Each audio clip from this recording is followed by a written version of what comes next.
শিক্ষার আলো পেয়ে যদি শিক্ষার আলো পেয়ে যদি চোখের জলে বুক ভাসাতে হয়, যোগ্যতা পড়েছে আজ এ কোন দুর্দশায়, যোগ্যতা পড়েছে আজ এ কোন দুর্দশায়।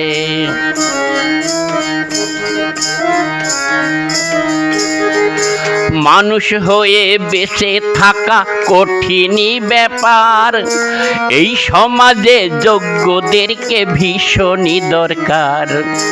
মানুষ হয়ে বেঁচে থাকা কঠিনই ব্যাপার, এই সমাজে যোগ্যদেরকে ভীষণই দরকার। বিচার করেন যারা বোঝেন তারা, বিচার করেন যারা বোঝেন তারা, ছিল কতটা তাদের অন্যায়, যোগ্যতা পড়েছে আজ এ কোন দুর্দশায়, যোগ্যতা পড়েছে আজ এ কোন দুর্দশায়।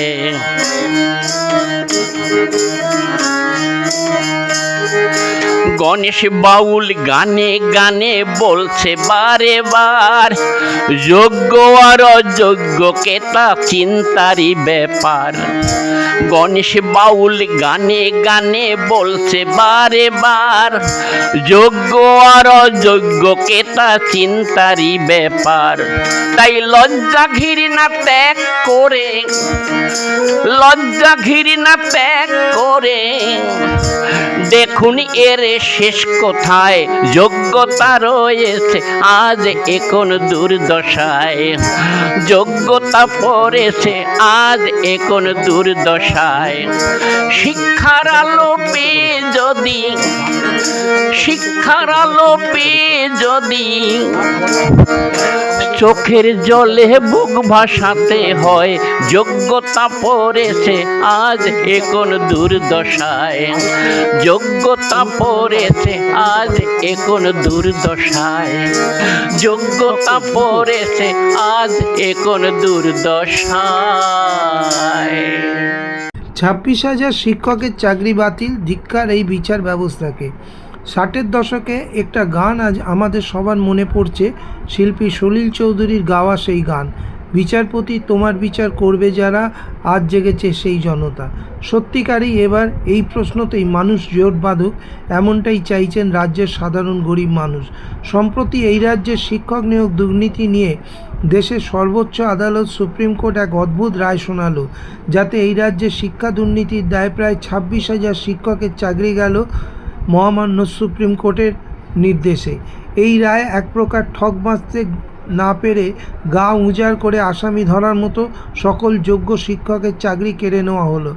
ঘটনা হলো 2016 সালে এসএসসি পরীক্ষায় উত্তীর্ণদের মধ্যে প্রচুর অযোগ্য ব্যক্তিকে চাকরি দেওয়া হয়েছিল বলে অভিযোগ ওঠে, যাতে তৎকালীন প্রাক্তন শিক্ষামন্ত্রী পার্থ চ্যাটার্জি সহ এসএসসির ঊর্ধ্বতন কর্তৃপক্ষ প্রায় সবাই অভিযুক্ত হয়ে জেলে গিয়েছেন। এই দুর্নীতি তদন্ত করেছে কেন্দ্রীয় গোয়েন্দা সংস্থা সিবিআই, যারই মামলার রায় এদিন দেশের প্রধান বিচারপতি বলেন পুরা ডালই কালা হয়। কিন্তু সেই রায় বলা হয়েছে যারা যোগ্যতার মাপকাঠিতে চাকরি পেয়েছেন তাদেরকে চাকরি কয়েক বছরে পাওনা মাইনে ফেরত দিতে হবে না। শুধু তাই নয়, তারা চাইলে আগামী 3 মাসের মধ্যে এই শিক্ষকতা ফিরে পাওয়ার জন্য আবার পরীক্ষা দিতে পারেন। আর এখানেই বাতিল যোগ্য শিক্ষকদের প্রশ্ন যে এ কেমন বিচার, যেখানে বিচারপতি যখন জানেন আমরা যোগ্য তাই আমাদের টাকা ফেরত দেওয়ার প্রশ্ন নেই, তাহলে কেন তিনি চাকরিটা কাড়লেন? অবাক করা এই রায়ের খুব স্বাভাবিকভাবেই তারা প্রশ্ন তুলে বলেছেন, সম্প্রতি দিল্লি হাইকোর্টের এক বিচারপতির বাড়ি থেকে প্রায় 15 কোটি টাকা উদ্ধার হয়েছে। তাহলে এর জন্য কি দেশের নিম্ন আদালত থেকে সর্বোচ্চ আদালত সব বিচারপতিরা দুর্নীতিগ্রস্ত বলে আমরা ধরে নেব? যাকেই বিদ্রুপ করে রাজনৈতিক মহলের একাংশের করা মন্তব্য, উনি আসলে এই রাজ্যের বিজেপিকে পায়ের তলায় জমি শক্ত করাতেই এই রায় দিয়েছেন, যাকে হয়তো অবসরের পরেই কোনো রাজ্যের রাজ্যপাল নয়তো রাজ্যসভার সাংসদ হিসেবে দেখা যাবে। একই সাথে চাকরিহারা শিক্ষকরা দুষছেন সিপিএমের বিকাশ ভট্টাচার্যকে। তাদের প্রশ্ন, এটা করে সিপিএমের কি লাভ হবে জানি না, তবে সিপিএম বিজেপি যে আমাদের লাশের ওপর দাঁড়িয়ে 2026-এ ক্ষমতায় আসার স্বপ্ন দেখছে তা বুঝতে অসুবিধা হয় না, কিন্তু সর্বশেষ এই প্রশ্নটা থেকেই যায় এদেশের বিচার ব্যবস্থার কদর্যতা নিয়ে, যেখানে ইলেকট্রাল বন্ডে কোটি কোটি টাকা দুর্নীতির অভিযোগ প্রমাণিত হওয়া সত্ত্বেও একজনকেও শাস্তি দিতে পারে না। সেই আদালত এরকম একটি অর্বাচীন অবিবেচক রায় দেয় কিভাবে? নাকি এর পিছনে গভীর কর্পোরেট চক্রান্ত কাজ করছে, যাতে এই রাজ্যের সরকারি স্কুল শিক্ষা সম্পূর্ণ ভেঙে পড়ে, মানুষ বাধ্য হয় বেসরকারি স্কুলে যেতে, যার লাভ্যাংশ হয়তো এই রায়দানকারীদের পকেটেও যাবে? কোনটা ঠিক আর কোনটা বেঠিক, আসুন সেটাই চুলচেরা বিশ্লেষণ করা যায়। 2019 সাল থেকে আমি চাকরি করছি, 6 বছর হয় চাকরি করছি। 16 সালের এটা প্যানেলে কিছু দুর্নীতি ছিল আর অনেকটাই স্বচ্ছ ছিল, এবং সেটা আলাদা করা গিয়েছিল। সুপ্রিম কোর্ট আজকে আলাদা করেনি, তারা সবাইকেই বাদ দিয়ে দিয়েছে। আজকে টাকা ফেরত দেওয়ার কথা উঠেছে, যে যারা দুর্নীতি করে পেয়েছে, এতদিন যত বেতন পেয়েছে 12% সুদ সহ তারা টাকা ফেরত দেবে, এবং 3 মাসের মধ্যে আবার পরীক্ষা নিয়ে আবার প্যানেল তৈরি করতে বলেছে, কিন্তু তারা পরীক্ষায় বসতে পারবে না। তাদের এই দুটো পানিশমেন্ট দিয়েছে, অবৈধভাবে চাকরি পাওয়ার দুটো পানিশমেন্ট সুপ্রিম কোর্ট থেকে তারা পেয়েছে। এক, তারা আর পরীক্ষায় বসতে পারবে না। 2, তাদেরকে 12% সুদ সহ পুরো টাকা ফেরত দিতে হবে। আমাদেরকে কিন্তু বলেনি, আমাদেরকে বলেছে আমরা পরীক্ষায় বসতে পারবো এবং কোনো টাকা ফেরত দিতে হবে না। এর কথার মানে কি? মানে বলেই দিল আমরা বৈধ, আবার চাকরিটাও খেয়ে নিল।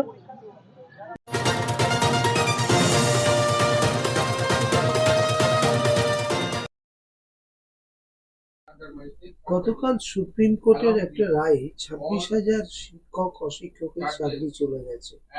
পশ্চিমবাংলায় এর আগে কখনো এই ধরনের ঘটনা দেখা যায়নি। শুধু পশ্চিমবাংলা কেন, সারা ভারতবর্ষে এরকম ঘটনা বিরল।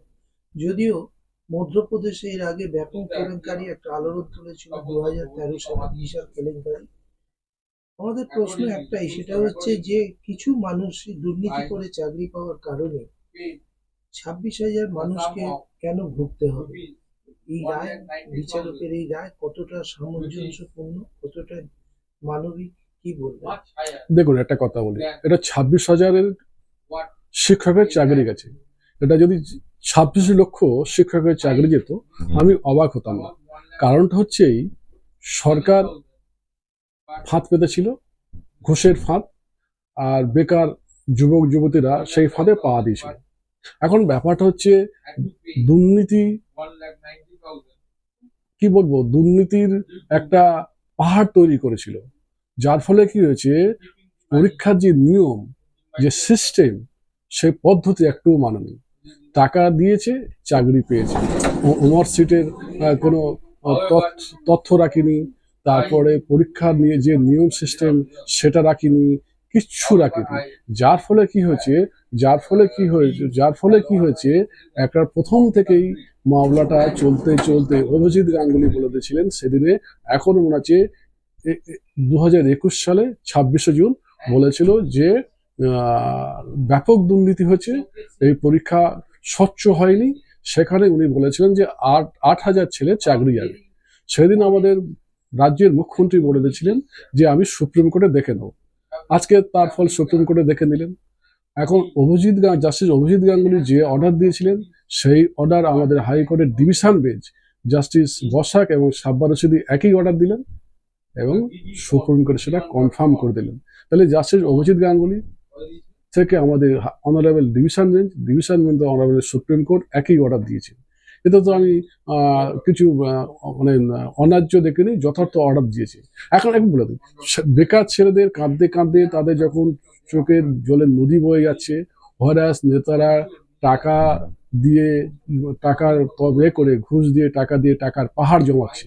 এখন ব্যাপারটা হচ্ছে, হাইকোর্ট বারবার বলেছিল যে তুমি দুর্নীতিগ্রস্ত যাদের আছে তাদের আইডেন্টিফাই করো, তাদের চাকরি থেকে ছাঁটাই দাও।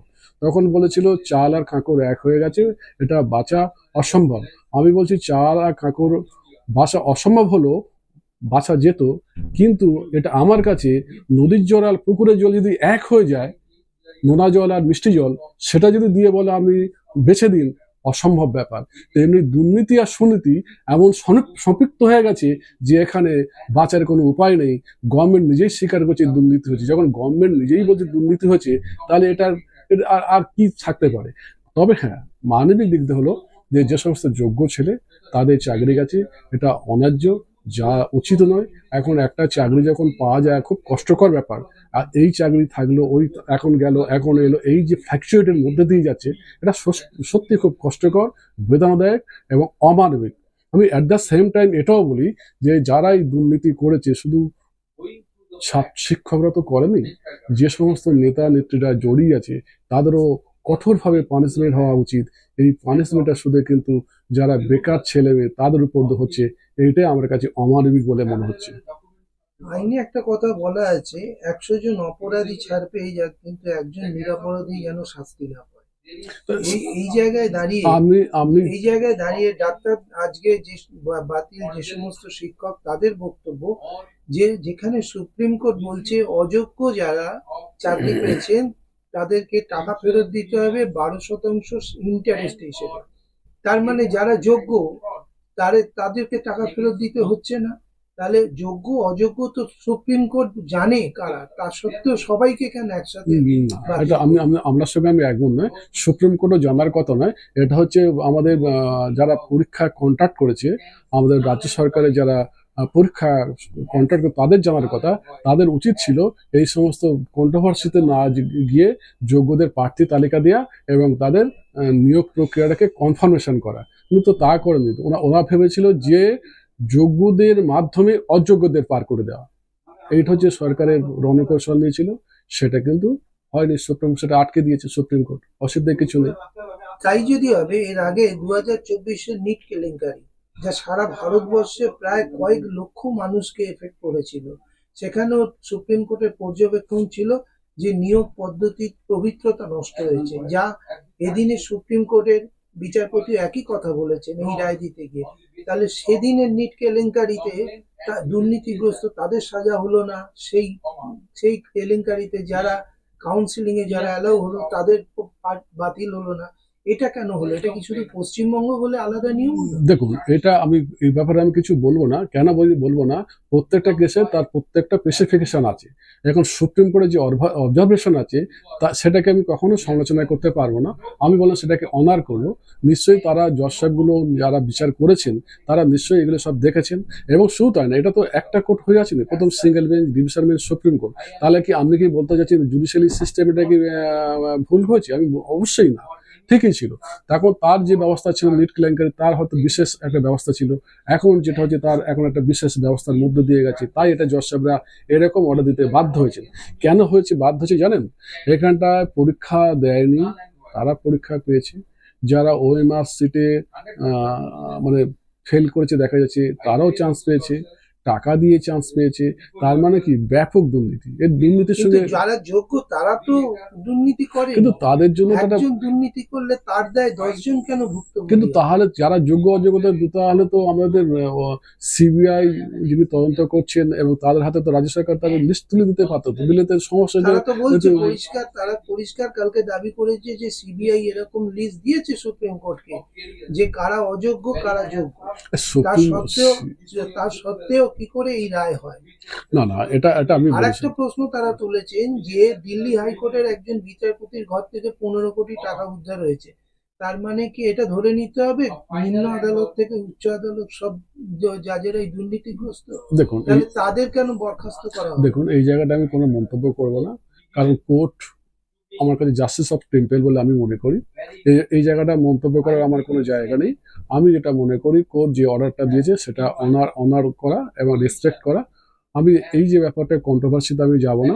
একজন দুর্নীতি করলে আর একজন দুর্নীতি করবে এরকম একটা উদাহরণ হতে পারে না। একটা ভালো কাজের উদাহরণ একটা ভালো কাজ হতে পারে, খারাপ কাজের উদাহরণ কখনো খারাপ কাজ দিয়ে করা যায় না। রাজ্য সরকারের যেটা প্রথম থেকে ভুল হচ্ছে সেটা হলো যখন দুর্নীতি হয়েছে, যখন বুঝতে পারলেন যে টাকার পাহাড় জমে গেছে, তাহলে প্রথম থেকে কেন রাজ্য সরকার এটাকে আলগা দিলেন? কেন স্পেসিফিকেশন করে বললো না যে যারা যে সমস্ত নেতা নেত্রীরা জড়িয়েছে আমি তাদের কঠোরতম শাস্তি দেবো? রাজ্য সরকার কথা বলেছে, বরং রাজ্য সরকার বলছে, বরং মমতা ব্যানার্জি কি বলেছেন, মাননীয় মমতা ব্যানার্জি বলেছেন যারা চাকরি হারাচ্ছেন তাদের পাশে। তার মানে কি উনি দুর্নীতিদের পাশে রয়েছেন? উনি তো বলেননি যে যারা মেরিটে চাকরি পেয়েছে তারা তো যাবে না, কখনো উনি বলেছেন সবার পক্ষে। কেন সবার পক্ষে থাকবেন? উনি ভালোদের পক্ষে থাকবেন, উনি কেন যারা অযোগ্য তাদের পক্ষে থাকবেন? উনি তো বলছে আমি যারা চাকরি হারাদের পক্ষে থাকবো। কেন উনি বলতে গেলেন এটা বলছেন? উনি বলতে পারছেন না যারা মেরিট যোগ্যতা সম্পন্ন হাইকোর্ট যেটা অর্ডার দিচ্ছেন তাদের পক্ষে থাকবো? তো মমতা ব্যানার্জি এটা তো বলছেন না, উনি সবার পক্ষে থাকছেন কেন? তার মানে দুর্নীতি করেছেন, অর্থাৎ দুর্নীতির সঙ্গে আমি থাকবো। দুর্নীতি আর সুনীতি সম্পৃক্ত হয়ে গেছে। সুপ্রিম কোর্ট গতকাল একটা রায় দিয়েছে, যাতে এই মুহূর্তে 26,000 শিক্ষক, যোগ্য অযোগ্য মিলে 26,000 শিক্ষক তাদের চাকরি চলে গেছে, চাকরি হারা গেছে। এই রাজ্যে ইতিপূর্বে এই ধরনের ঘটনা হয়নি এবং বলা যেতে পারে একটা বিরলতম পদক্ষেপ। সেই জায়গায় দাঁড়িয়ে ঠিক অর্ডারটা কি, সেটা যদি একটু বিশ্লেষণ করেন। দেখুন, আপনি অনেকেই অর্ডারটার ভুল তথ্য দিচ্ছে। অ্যাকচুয়ালি অর্ডারটা কিন্তু খুবই সুন্দর এবং যুক্তিসঙ্গত অর্ডার।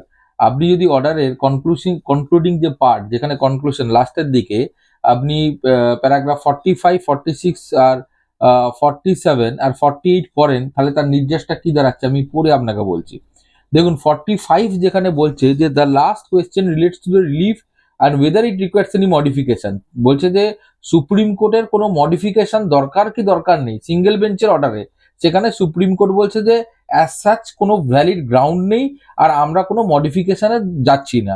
সুতরাং যে অ্যাপয়েন্টমেন্ট যেটা হয়েছে সেটা যে হয়েছে মানে দুর্নীতি করে, সেটা প্রাইমা ফেসি প্রমাণিত। সুপ্রিম কোর্টও আজকে বলে দিল প্রমাণিত, আর সুপ্রিম কোর্ট হচ্ছে আমাদের দেশের হাইয়েস্ট কোর্ট। সুতরাং এই সিলমোহরটা পেয়ে গেল যে দুর্নীতি হয়েছে। তো প্রথম কোশ্চেন এখানেই শেষ। দুর্নীতি হয়েছে কি হয়নি, যেটা এতদিন ধরে কোয়েশ্চেন উঠছিল যে হ্যাঁ দুর্নীতি হয়েছে, দুর্নীতি হয়নি, বাম আমলে হতো, কংগ্রেস আমলে হতো, এই আমলে হতো, সে আমলে হতো, আমাদের আমলে কম হয়েছে, এসব কম বেশির কোনো ব্যাপার নেই। দুর্নীতি হয়েছে এবং স্পষ্ট প্রমাণিত, সেটা সুপ্রিম কোর্ট সিলমোহর দিয়ে দিল। এটা হচ্ছে প্রথম পার্ট। এবার সেকেন্ড পার্ট হচ্ছে যে এই যে টোটাল যে মানে দুর্নীতি হলো, সেখানে তো প্রচুর ক্যান্ডিডেট আছে। এই যে 26-27 হাজার আজকে ক্যান্ডিডেট, মানে ইনফ্যাক্ট ক্যান্ডিডেট বলবো না, যারা কর্মরত, যারা আজকে তাদের চাকরি হারালো, তাদের মধ্যে সমস্ত লোক অসৎ তা তো নয়। কিছু লোক আছে অসৎ, যারা টাকার বিনিময়ে চাকরি পেয়েছে। কিছু লোক আছে সৎ, যারা টাকা দেয়নি, যারা তাদের নিজেদের প্রচেষ্টায়, যোগ্যতায়, ক্রেডিবিলিটিতে চাকরি পেয়েছে। এইবারে সমস্যা হলো, একটা কোর্ট, তার পক্ষে সম্ভব নয় কোনো একটা দূরের স্টেটে কে যোগ্য আর কে অযোগ্য সেটাকে বেছে বের করা। এটা হচ্ছে কিরকম জানেন তো? এটা হচ্ছে আপনাকে একটা হাঁড়িতে দেরাদুন চাল রেখে দেওয়া হলো, বাসমতি চাল রেখে দেওয়া হলো এবং তার ভেতরে গোবিন্দভোগ চাল মিশিয়ে দেওয়া হলো। এবার বললো যে আপনি গোবিন্দভোগটা খুঁজে বের করুন, আমি গোবিন্দভোগ চালের খিচুড়ি খাবো। এটা তো সম্ভব নয়, কারণ আপনি ওই হাঁড়ির ভেতর থেকে আপনি তাহলে বাঁচতেই পারবেন না। তাহলে বাঁচবে কে? যে এটাকে করেছে বা তাকে রিপ্লেস করে দিতে হবে। সুপ্রিম কোর্ট সরকারকে বলল, মানে আমাদের পশ্চিমবঙ্গ এসএসসি কে বলল যে ভাই তোমরা বেছে দাও যে এরা যোগ্য, এরা অযোগ্য। এইবারে ডিফিকাল্টি কি হলো, সরকার দেখলো যে যদি আমি যারা অযোগ্য তাদেরকে যদি আমি মার্ক করে বলে দিই এরা অযোগ্য, তাহলে তারা এসে আমার গলা টিপে ধরবে। কারণ এই অযোগ্য ব্যক্তিরা তারা টাকা দিয়েছেন সরকারকে ডাইরেক্ট, সরকারের নিজস্ব নেতা মন্ত্রী এই টাকার ডিরেক্ট বেনিফিশিয়ারি, যারা আজকে জেলের ভেতরে। তো সুতরাং তাদের নাম নিতে পারছেন না। সরকার নিজের পিঠ বাঁচানোর জন্য বলল যে সম্ভব নয়। তাহলে যদি সম্ভব না হয়, এক হাঁড়ি চালের ভেতরে দু রকম চাল মিক্স, তাহলে সেখানে কিন্তু মিক্সচার ভাত হতে পারে না। কারণ জুডিশিয়ারি হচ্ছে খুব strong large pillar of democracy, এখানে ভুল হওয়ার কোনো জায়গা নেই। সুতরাং পুরো প্যানেলটা বাদ হয়ে গেল। এইবার প্রশ্ন হচ্ছে, যারা দোষী, যারা অন্যায়ভাবে চাকরিটা পেয়েছে, আর যারা নির্দোষ, যারা অন্যায়ভাবে চাকরি পায়নি, তাদের ভেতরে ডিফারেন্সিয়েট কি করে করবে, তাই না? কারণ যারা দোষী তাদের চাকরি গেল, তাদের চাকরি যাওয়ারই ছিল, কারণ তারা তো অন্যায় করে পেয়েছে। কিন্তু যারা নির্দোষ, তাদের তো চাকরি যাওয়ার ছিল না, তারা তো অন্যায় করেনি। তাহলে এবার ডিফারেন্সিয়েটটা কি করে করবে? কারণ এখানে আর্টিকেল 14 আর আর্টিকেল 16 কনস্টিটিউশনাল, এটাও অ্যাট্রাক্ট করবে। কারণ যে নির্দোষ তাকে আমি হুট করে বললাম যে যাও কাল থেকে তোমার চাকরি নেই, তা তো নয়, তাকে তো কিছু রেমিডিয়াল বেনিফিট দিতে হবে। সুপ্রিম কোর্ট কিন্তু এই দিকটাও দেখেছে, যেটা অর্ধেকের উপর লোক জানে না বা বলছে না। কিভাবে দেখেছে? এইভাবে দেখেছে যে বলছে যে যাদের অ্যাপয়েন্টমেন্ট ওয়াজ স্টিন্টেড, একদম কোট আনকোট এই কথাটা ইউজ করেছে সুপ্রিম কোর্টের জাজমেন্টে, টিন্টেড। যাদের অ্যাপয়েন্টমেন্ট টিন্টেড, যাদের অ্যাপয়েন্টমেন্ট ম্যালাফিডে, তাদেরকে কিন্তু আজ অব্দি যত টাকা তারা পেয়েছে with all the page and parks, interest সমেত ফেরত দিতে হবে। এটা কিন্তু তাদের পেনাল্টি। মানে ধরুন আজকে 20 লাখ হোক, 30 লাখ হোক, 40 লাখ হোক, যত টাকা পেয়েছে পুরো টাকা উইথ ইন্টারেস্ট ফেরত দিতে হবে সরকারকে। তাহলে এটা তাদের কাছে একটা বড় পেনাল্টি। এটা তাদের মানে অন্যায়ের তাকে মাসুক দিতে হলো, হ্যাঁ, পেনাল যে প্রভিশন অ্যাট্রাক্ট হলো। আচ্ছা, এবার যারা সতের মধ্যে আবার দুটো ক্যাটাগরি আছে। যারা সঠিক ক্যান্ডিডেট তাদের মধ্যে আবার দুটো ক্যাটাগরি আছে। একটা ক্যাটাগরি হচ্ছে তারা হয়তো সরকারি অন্য কোনো জায়গায় কাজ করত, যারা হয়তো আফটার ডেপুটেশন বা হয়তো পরীক্ষা দিয়ে আগের চাকরিটা ছেড়ে এখানে এসছে, সেটা একটা পার্ট। আর আরেকটা পার্ট আছে যারা কোথাও চাকরি করতো না, যারা ডাইরেক্টলি সৎভাবে স্বচ্ছভাবে চান্স পেয়েছে। এইবারে বলছে যে এই গ্রুপটা, এদের কিন্তু কোনো রকম কোনো টাকা সরকারকে ফেরত দিতে হবে না। এটা ভাগ কি করে করতে পারছে, যেখানে সব মিশে গেছে বলছে, হ্যাঁ, আলাদা করা যাচ্ছে না, সেখানে এই যোগ্য অযোগ্যর ভাগটা কিভাবে সরকার করতে পারছে? সরকার করবে। এইবার সরকারকে আসতে হবে, সরকারকে করতেই হবে, সরকারের কোনো চান্সই নেই এখানে। তাহলে সিবিআই কি করলো? সিবিআই যে তদন্ত করলো, হ্যাঁ। সিবিআই তাহলে যোগ্য অযোগ্য এটা সিবিআই তো বার করার কথা ছিল না, কারা দেখুন, দুর্নীতি করে চাকরি পেয়েছে, হুম। কারা কারা সেই দুর্নীতির সাথে যুক্ত। সিবিআই জালে তো এখনো একজন প্রাক্তন শিক্ষামন্ত্রী তিনি জেলে, একদম অনেক আধিকারিক এখনো জেলে, আবার হুম। অনেকে বেলেও আছে। হুম। তো সেই জায়গায় দাঁড়িয়ে সিবিআই কেন হুম। যোগ্য অযোগ্যটা বাঁচতে পারলো না? সিবিআই এনকোয়ারি তাহলে কি করলো? তার কারণ হচ্ছে যখন ওই ওএমআর শিটগুলো দেখা হলো, সিবিআই কি করলো, ইনভেস্টিগেট করে যতটা ম্যাক্সিমাম এভিডেন্স পাওয়া যায় সিবিআই প্রকিউর করলো। ম্যাক্সিমাম এভিডেন্স কিন্তু already tempered. Investigating agency evidence জোগাড় করেছে এবং সেই এভিডেন্সের ভিত্তিতে কিন্তু আজকে যে দুর্নীতি হয়েছে সেটা প্রমাণিত। দুর্নীতি হয়েছে এটা কেউ অস্বীকার করছে না, হ্যাঁ, সরকারের এটা অস্বীকার তো করছিল তো, যতক্ষণ না এভিডেন্স আসছিল না এটাকে তো স্বীকার করছে, কারণ on the basis of evidence. না, আমি বলছি সরকারের তরফ থেকেও কিন্তু হ্যাঁ, দুর্নীতি যে হয়েছে সেটা অস্বীকার করা হয়নি, এবং সরকার যেটা বলছে এটা স্থানীয় স্তরে দুর্নীতি হয়ে থাকতে পারে, কিছু মানুষের জন্য এটা হতে পারে, কিন্তু সেই দুর্নীতি যে একবারে হয়নি এটা সরকারও কোনো জায়গায় বলছে না। না, কিন্তু সরকার প্রাতিষ্ঠানিক সিলমোহর তো দিতে পারছে না দুর্নীতিটাকে। সেটা তো সরকার দিতে পারে না। হ্যাঁ, কিন্তু সেটা তো প্রাতিষ্ঠানিক যদি সিলমোহর দিত তাহলে নেট কেলেঙ্কারিতে কেন্দ্রীয় সরকারকে প্রাতিষ্ঠানিক সিলমোহর দিতে হতো। অবশ্যই ইলেকট্রাল বন্ডের ক্ষেত্রে যেখানে সুপ্রিম কোর্টের পর্যবেক্ষণ ছিল, ইলেকট্রাল বন্ডে বিশাল টাকার কেলেঙ্কারি, একদম, তাহলে সেই টাকায় তো নির্বাচন হয়েছে প্রতিটি রাজনৈতিক, সেগুলো তো বাতিল করার প্রয়োজন ছিল। একদমই ছিল, একদমই। তাহলে আজকে এটা কি শুধু পশ্চিমবঙ্গ ক্ষেত্রে বলে এরকম একটা সিদ্ধান্ত নেওয়া? না, এখানে জিনিসটা দেখুন, নিট কেলেঙ্কারি বলুন বা আপনি ইলেকট্রাল বন্ড বলুন, আর আজকের যে এই যে মানে চাকরির যে দুর্নীতি, এটা কিন্তু সম্পূর্ণ আলাদা। এখানে কিন্তু কোনো সুমোটো কেস হয়নি, এখানে বিভিন্ন গ্রুপস এসছে, তারা তাদের গ্রিভান্স নিয়ে এসছে। এক, 2 নম্বর হচ্ছে এখানে যারা চাকরি নিয়েছে আর যারা চাকরি দিয়েছে, যারা পরীক্ষা করেছে আর যারা পরীক্ষা নিয়েছে, সবাই কিন্তু পার্টি। সুতরাং একটা ইন্ডিপেন্ডেন্ট এজেন্সি যে পরীক্ষা কন্ডাক্ট করছে সেও কিন্তু এখানে পার্টি। সে এভিডেন্স ট্যাম্পার করেছে, সেটাও কিন্তু রেকর্ডে। তো এইগুলো তো সব রেকর্ডে আছে। হ্যাঁ, এবার আপনি বলবেন যে সিবিআই একদম এটা ঠিক এটা ভুল কেন বললো না। তো আমার এটা সিবিআই এর মানে জাস্টিফিকেশনও আমি দুটো কথা বলতে পারি, সিবিআই এর এগেনস্টেও দুটো কথা বলতে পারি। সিবিআই এর জাস্টিফিকেশন হচ্ছে এটা সিবিআই এর পক্ষে সম্ভব নয়, কারণ এক হচ্ছে সিবিআই এর কাজ কিন্তু এভিডেন্স দেওয়া, অ্যাডজুডিকেট করা কিন্তু সিবিআই এর কাজ নয়। সিবিআই কিন্তু রায় দেবে না। সিবিআই কিন্তু পুলিশ বা এনআইএ এদের মতো তদন্তকারী সংস্থা, ও তদন্ত করে এভিডেন্স কিন্তু তুলে ধরবে, চার্জশিট তুলে ধরবে, কিন্তু ও কিন্তু এই দোষী এটা প্রমাণ করার দায়িত্ব কিন্তু কোর্টের। তো কোর্ট সিবিআই এর সমস্ত তথ্য দেখে, এবার সিবিআই এর সব তথ্য তো আমরা জানি না কি দিয়েছে, আমি অ্যাটলিস্ট জানি না, তো এবার কোর্ট সেই সমস্ত তথ্য দেখে কোর্টের মনে হয়েছে যে না, এটাকে সেগ্রিগেট করতে গেলে একমাত্র স্টেটকেই আসতে হবে, স্টেটই একমাত্র এটাকে দেখে সেগ্রিগেট করতে পারে। এবার স্টেট কি বলছে, স্টেট এসএসসি বলছে আমরা সেগ্রিগেট করতে পারছি না, তাই জন্য এই জায়গাটা ওপেন রেখা দেওয়া হয়েছে স্টেটের কাছে। ভাই তুমি আজও চাইলে পারো, তোমার যদি মনে হয় এরা যোগ্য, তোমার যদি মনে হয় এরা অযোগ্য, তুমি দেখো, স্টেট ইজিলি বলতে পারে যে কারা যোগ্য কারা অযোগ্য নয়। কারণ সমস্ত জিনিসটা সিবিআই এর যে চার্জশিট, যে রিপোর্ট, সেখানে সমস্ত কিছু একদমই পরিষ্কার যে কোনটা কোনটা যোগ্য কোনটা কোনটা অযোগ্য। সুতরাং সেটাকে সেগ্রিগেট করা যাবে, কিন্তু সেটা সেগ্রিগেট করবে কে, এই টাস্কটা কি? আজকে ধরুন আমাদের প্রেসিডেন্ট হচ্ছে supreme commander of the country, এবার প্রেসিডেন্ট গিয়ে তো স্টেটে গিয়ে তো রুল করতে যাবে না। আজকে 356 হলেও প্রেসিডেন্ট রুল বর্তালেও প্রেসিডেন্ট তো গিয়ে ওখানে গিয়ে রুল করতে যাবে না, প্রেসিডেন্ট গিয়ে ওখানে বসবে না।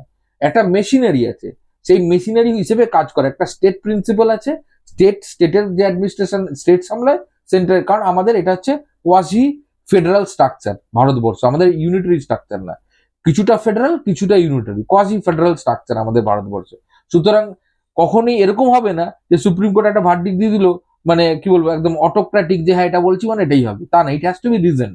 দ্য রিজনিং হচ্ছে যে তুমি ভাই পারবে সেগ্রিগেট করতে, আমি টোটাল প্যানেলটা বাদ দিয়ে দিলাম, বাট এই প্যানেলে যারা দোষী তুমি সেগ্রিগেট করবে। তুমি মিশিয়েছো তুমি সেগ্রিগেট, তুমি দুটোকে মিশিয়েছো, তুমি আজকে বলছো না যে কে দোষী কে ঠিক, তুমি সব জানো, তুমি সেগ্রিগেট করবে। এই বোন and that has to be reason, এরকম নয় যে মানে যা হোক একটা করে দিলাম। এবং যারা দোষী তারা টোটাল টাকা ফেরত দেবে উইথ ইন্টারেস্ট, আর যারা দোষী নয় তারা টাকা ফেরত দেবে না। এই জায়গাটাই তো আসতে হবে যে কারা টাকা ফেরত দেবে আর কারা দেবে না। তো লিস্ট আমি যদি আজকে বলি, আজকে যদি আমার এরকম আমি নির্দোষী, আমি এরকম ভাবে চাকরি পাইনি, টাকা দিয়ে আমি যোগ্যতায় চাকরি পেয়েছি, আমি বললাম বলেই তো সেটা সত্যি হলো না, একদমই না। তো তাহলে সেই ক্ষেত্রে এই যে ডিফারেন্সটা এটা কে তৈরি করবে? স্টেটের পক্ষে সিবিআই তো রিপোর্টেই আছে, বলছে সব মিশে গেছে। না না সিবিআই একদমই না, স্টেট বলছে বলেই তো হচ্ছে না, সিবিআই এর তো রিপোর্টে রয়েছেই যে এই হচ্ছে মার্কশিট, একজন 2 পেয়েছে, সে কি করে পেল, সিবিআই তো রিপোর্টে সব রয়েছে। সুতরাং কে দোষী আর কে নির্দোষ সেটা তো পরিষ্কার সিবিআই এর লিস্টে। আপনার বক্তব্য হচ্ছে সিবিআই তদন্ত সঠিকভাবেই করেছে, হ্যাঁ একদম, করেই মানে কোর্ট এই রায় দিয়েছে। কোর্ট রায় দিতে পারে না, কোর্ট তখন এই পুরো যে ইনভেস্টিগেশন রিপোর্ট সেটা কি হয় সেটা তো রাখা হয়, কারণ যে দোষী তারও তো একটা ডিফেন্স আছে, যে দোষ করেছে তাকেও তো একটা ডিফেন্স আছে। সরকারকে বলছে যে দেখো এই হচ্ছে রিপোর্ট, এবার তুমি এখান থেকে আমাকে বলে দাও যে এই কটা দোষী আমি তাহলে এদেরকে বাদ দিয়ে দিচ্ছি, আর এই কটা নির্দোষ আমি এদেরকে বাদ দিচ্ছি না। সেখানে সরকার বলছে যে না আমি বলতে পারবো না, কাউকে তো বলতে হবে, someone has to take the onus on him, কারণ দুর্নীতি হয়েছে। এবার সরকার কেন বলতে পারবে না? সরকার যখন এই ওনাসটা নিজের ঘাড়ে নেবে তখন দোষটা নিজের ঘাড়ে পড়বে, তখন তার কনসিকুয়েন্সেস আছে। চাকরিহারাদের তরফ থেকে একটা প্রশ্ন তোলা হয়েছে, বলছে যেখানে দিল্লি হাইকোর্টের একজন বিচারপতির ঘর থেকে 15 কোটি টাকা পাওয়া যায়, তাহলে সেই দুর্নীতির দায় নিয়ে দেশের প্রতিটি আদালতের জাজেদের কি দুর্নীতিগ্রস্ত বলা হবে? তাদের কি বরখাস্ত করা উচিত? এই যদি দুর্নীতির প্রশ্নেই যদি আসে, তাহলে ইলেকট্রাল বন্ড নিয়ে যে দুর্নীতি হয়েছে সেই জায়গায় কি সরকার সুপ্রিম কোর্টের উচিত ছিল না সুও মোটো কেস করে যে সমস্ত দলগুলো দুর্নীতি করেছে তাদেরকে গ্রেফতার করা, তাদের নেতাদের গ্রেফতার করা? কোনোটাই ক্ষেত্রে হয়নি, তো শুধু এই চাকরির ক্ষেত্রে কেন? এটা চাকরি হারাদের কারোর প্রশ্ন না, এটা যে টিএমসির লোকেদের প্রশ্ন। কারণ আমি মনে করি যে যারা সৎ চাকরি হারিয়েছে তাদের মধ্যে এতটুকুনি জ্ঞান বোধবিদ্যা আছে বোঝার যে একটা অ্যাডজুডিকেট হয়নি, পেন্ডিং অ্যাডজুডিকেশন, আর একটা অ্যাডজুডিকেট হয়ে গেছে। এই পার্থক্যটা যে কোনো ভদ্র সমাজের শিক্ষিত লোক, অ্যাটলিস্ট যারা টিচার, তারা অবশ্যই বুঝতে পারবেন। এই বোকার মধ্যে প্রশ্নটা করছে, কিছু ফ্লাউট করে দেওয়া হচ্ছে কিছু সরকারের পক্ষের মানে টিএমসির লোক, যে আজকে জজের বাড়িতে টাকা পেয়ে গেছে তাহলে ওর কেন চাকরি যাচ্ছে না, আর এর বাড়িতে টাকা পাওয়া গেল, মানে অ্যানালজিটা এভাবে ড্র করা হচ্ছে, বা একে দোষী পাওয়া গেল তাহলে এর কেন। এখানে অ্যাডজুডিকেট হয়ে গেছে, সিবিআই চার্জশিট দিয়ে দিয়েছে, আর ওটা হচ্ছে এখনো ট্রায়ালেই ঢোকেনি। এটা তো ট্রায়ালে ঢুকবে, আমি ছেড়ে দিলাম জজের কথা, জজের যে এক্সপালশন হয় তার প্রসিডিওরই আলাদা, তার ইমপিচমেন্ট হয়, তার অ্যাপয়েন্টমেন্ট অন্যভাবে হয়, আমি সেটাও ছেড়ে দিলাম। আমি ধরে নিলাম একটা জজ একটা সাধারণ মানুষ, ইভেন সেটা ধরলেও ওটা হচ্ছে পেন্ডিং অ্যাডজুডিকেশন, আর এখানে অ্যাডজুডিকেট হয়ে গেছে। দুটোকে আমি কি করে কম্পেয়ার করে একভাবে মিলিয়ে দিচ্ছে মানুষ, এটা আজকে বলছে আমি বুঝতে পারছি না, দুটোর মধ্যে বিস্তর তফাৎ। কিন্তু একটা প্রশ্ন কিন্তু উঠছে, সেটা হুম, হুম। হচ্ছে এই নিয়োগ দুর্নীতি মামলা প্রথম যে বিচারকের হাতে ছিল, হুম তিনি পরবর্তী সময় রিটায়ারমেন্টের আগেই হুম। তিনি চাকরি ছেড়ে একটি রাজনৈতিক দলে হুম ঢোকেন এবং তিনি সাংসদ হয়ে যান। হুম ভারতবর্ষে দেখা যাচ্ছে বিভিন্ন সময় বিভিন্ন জাজেরা রায় দেওয়ার পর, হুম। সরকারের হয়ে রায় দেওয়ার পর দেখা যাচ্ছে তাদের হয় কোনো কমিশনের চেয়ারম্যান হচ্ছে, নয়তো কোনো প্রদেশের রাজ্যপাল হচ্ছে, না হলে রাজ্যসভার সাংসদ হচ্ছে। হুম। এক্ষেত্রেও এইরকম একটি ব্যাপার এসে যাচ্ছে কি? আপনার কি মনে হয় একজন আইন না, বিশেষজ্ঞ? একদমই এসে যাচ্ছে না। কেন আমি বলি, কারণ এখানে একটা বিস্তর পার্থক্য আছে। দেখুন, একজন জজ হোক বা একটি পুলিশ অফিসার হোক বা আমি, আপনি, যে কোনো লোক, আমরা সবাই কিন্তু রক্ত মাংসের মানুষ। আমরা কেউ সুপার হিউম্যান নেই, আমরা কেউ কম্পিউটার নেই। সুতরাং সবাইকে এক করলে হয় না। করাপশন 100% আছে। করাপশন ফ্রি যদি সমাজ হতো তাহলে তো সবকিছুই পাল্টে যেত। করাপশন ডেফিনেটলি আছে, সমস্ত স্তরে স্তরে আছে, সমস্ত জায়গায় আছে, এটাকে আমি অস্বীকার করার কোনো জায়গায় নেই। কারণ করাপশন যদি আজ ভারতবর্ষে না থাকতো, আজকে ভারতবর্ষ আমার মনে হয় গোটা পৃথিবীর মধ্যে সুপার পাওয়ার হতো।